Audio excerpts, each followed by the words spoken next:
Massachusetts Governor Deval Patrick does what no governor in modern U.S. history has ever done. He orders nearly 1 million people to stay home. The greater Boston area shut down. Heavily armed officers in Watertown search for the suspect, house to house.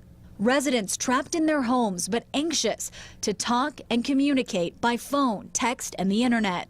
All day long, we just kept looking at each other, my husband and I, saying, is this really happening? And we're watching the TV, and it just felt like we were inside this strange nightmare. Those inside their homes weren't allowed to leave, and those outside weren't allowed in. It's super scary. Like, of all the places in Boston, I never thought that they would be right here. The dramatic scene played out in front of our cameras. Parents grabbing their children and running after spending the night hunkering in their houses and then finding themselves face to face with the muzzle of a SWAT officer's rifle. It's a little stressful. It was a little stressful seeing these guys pointing big guns and you're holding your daughter in your arms, but they're doing the right thing. You know, they're trying to secure the neighborhood. Each time the SWAT team would rescue a family at the point of a gun, they would rush into the home in an armored line, guns at the ready in case the suspect was hiding inside.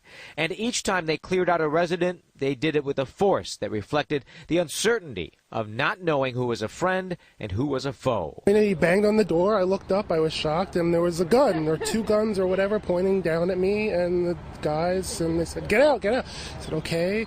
And I wanted to know, do I get my shoes? Just get out, okay, all right. The pattern was dramatically repeated time and again, house after house. But finally, it became apparent all the families were out of their homes and the suspect was not inside. It was terrifying. Chaos in the streets sent people running for cover to their homes. 7's Adam Harding in Watertown now. And Adam, it really has been a terrifying scene over there. You know, Amanda and Kim, we know that there are anywhere from 3 to 5 different crime scenes here in Watertown, and a lot of these are residential neighborhoods. And you can imagine when these investigators are going house by house, if you weren't already inside by the time they started this search, you haven't been allowed back inside ever since. This was now 14, 15, 16 hours for some of these people. So as we await an update from police here where they're briefing the media, a lot of these homeowners who haven't been able to watch the coverage from their own home because they haven't been inside have actually been turning to us out on the streets as they simply wait to see when they may be able to return back home. Make a hole, make it wide. A normally quiet Watertown neighborhood. It's nice. I don't lock my doors. Rocked by explosive violence. There's probably 35 cops on foot, like running towards us.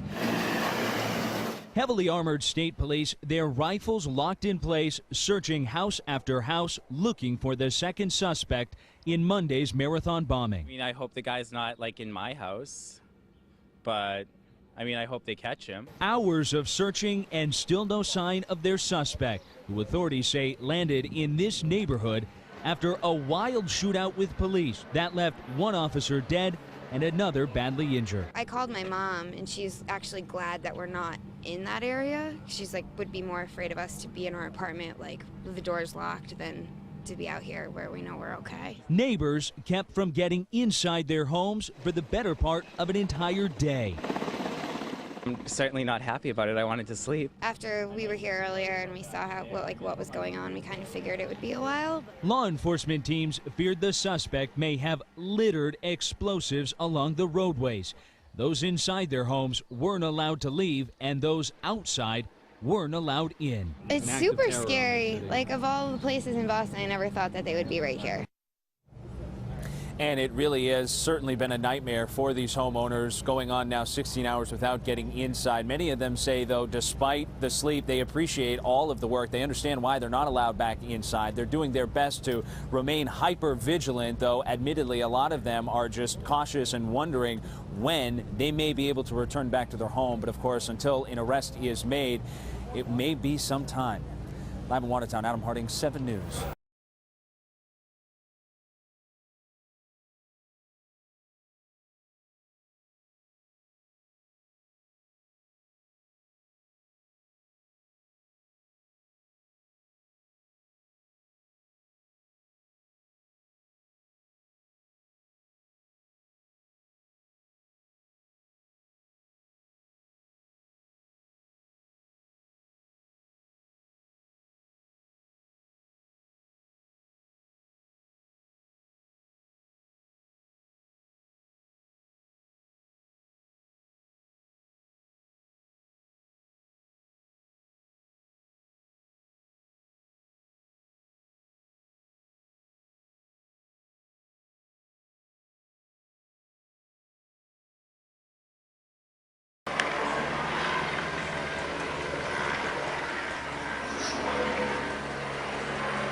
He banged on the door. I looked up. I was shocked, and there was a gun or two guns or whatever pointing down at me. And the guys, and they said, "Get out, get out." I said, "Okay."